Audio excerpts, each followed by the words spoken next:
So I just wanted to put this quick video together because a lot of people have been contacting me about doing the agility classes.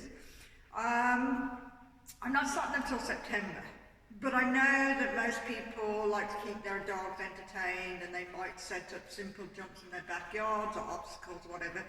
So I just want to talk about what I typically see people do who have never done agility. I think it's well worth addressing because we don't want to injure your dogs unnecessarily. So first of all, up until about 12 months for small dogs, 18 months for big dogs, their joints aren't fully formed together. So that means you can't really do any crashing behaviours with your dogs, even throwing frisbee where they jump up in the air and they crash down on the ground. When they dive off your deck and they just suddenly dive on the ground. If you think about it, this is their paw, this is their leg joint. It is actually floating. It isn't fused together yet. That takes time. Small dogs, they fuse together quicker. Big dogs, like I say, will take them to 18 months. Now, what I typically see, for anybody who hasn't done agility before, is people put the jumps way too high.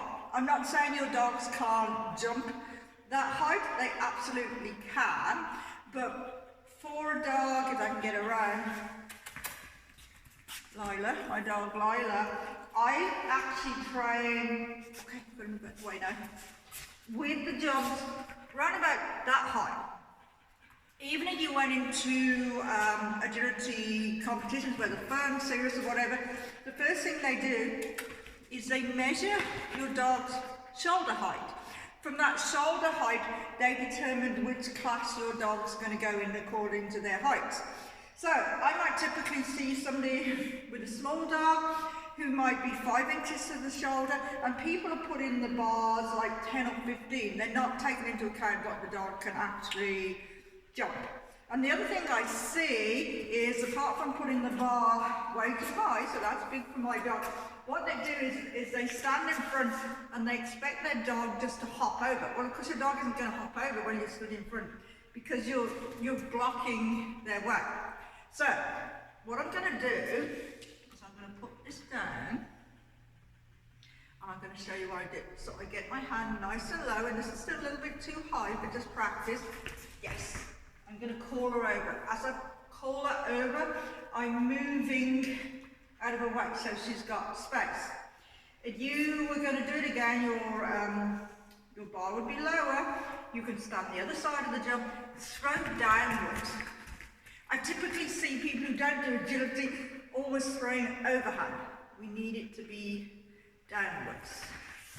Okay, now, what we do in agility when we first start is we don't even have a bar, because if you want your dog feet to get tangled because they haven't done all the body awareness exercises, they're going to set themselves up to be frightened.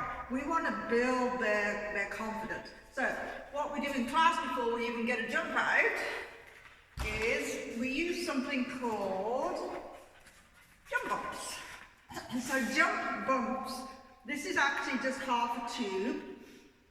We sliced it in half, put a bit of red tape on it that's falling off now, and we just lie it on the floor like that. Okay?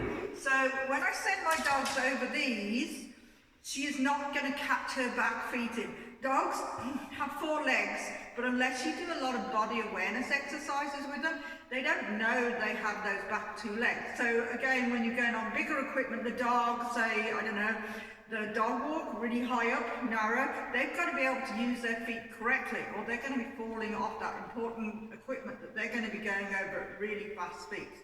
So, going back to the jump bumps, it is far better to get your treats, and I'm going to keep her on leash because she doesn't like the camera and she'll run away, and you're just going to throw it forward.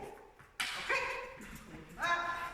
Ideally not over the jumps, but for video purposes we will do that, okay? So you might just start with just one. Yes. Okay.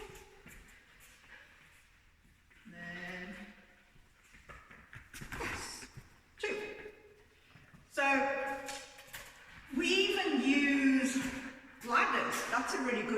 exercise, because the ladders would be spaced a certain distance apart, and your dogs have to learn to pick their legs up, okay?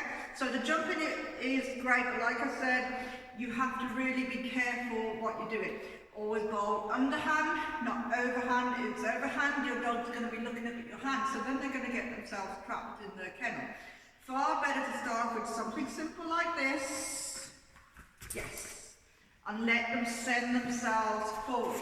Now in the actual class, in the pre-agility, I teach you 3 different ways when you're actually working with your dogs to be able to do what we call grid work.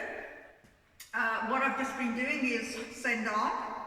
Another time, you might get them to stay, and we'll teach them to go down the centre of the jumps with our hand. And then the last stage, which I probably can't do, okay Lila, is this. We teach them to run with us.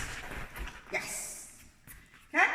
So, if you're going to be practicing this summer, forget the jumps that are higher than the jump. You don't want them doing it from a standstill. You're far better off giving them space, throwing forward, not overhand, so your dog can follow off. I will do another video in the next couple of weeks that will give you other ideas of fun stuff that you can do with your dog in the backyard that isn't going to damage your dog's legs before you even start in agility. And we definitely don't want them to lose confidence.